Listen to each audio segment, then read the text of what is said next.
Following his mother's death from yellow fever, Alexander Hamilton was adopted by Scottish merchant Thomas Stevens.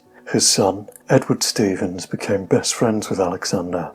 With similar interests in French, medicine and classics, similar mannerisms and apparently looking similar, their contemporaries often mistook them for biological brothers, leading to speculation about Hamilton's true parentage.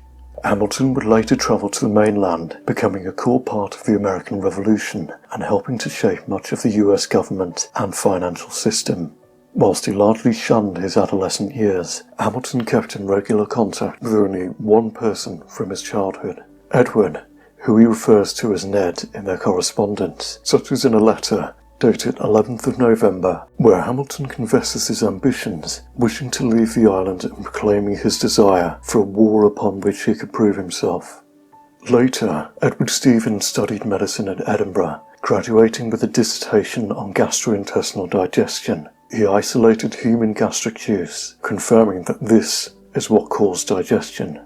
During his time at Edinburgh, he served 2 consecutive terms as an RMS president in its 42nd and 43rd sessions, ranging from 1778 to 1780.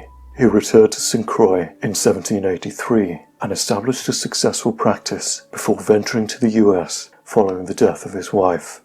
During his time on the mainland, he had interactions with some of the other US founding fathers. This included opposing Benjamin Rush on his disastrous practice of bloodletting that led to many deaths in Philadelphia during a 1793 outbreak of yellow fever. During the outbreak, Alexander Hamilton and his wife Eliza contracted the disease, with Stevens himself treating the Hamiltons with cold baths, wine and bark, in contrast to Rush's bloodletting.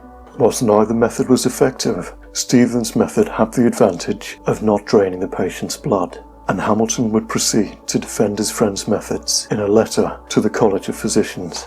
Stevens also acted as diplomat to John Adams during the 1799 Haitian Revolution, mediating between Britain, Haiti, and the US.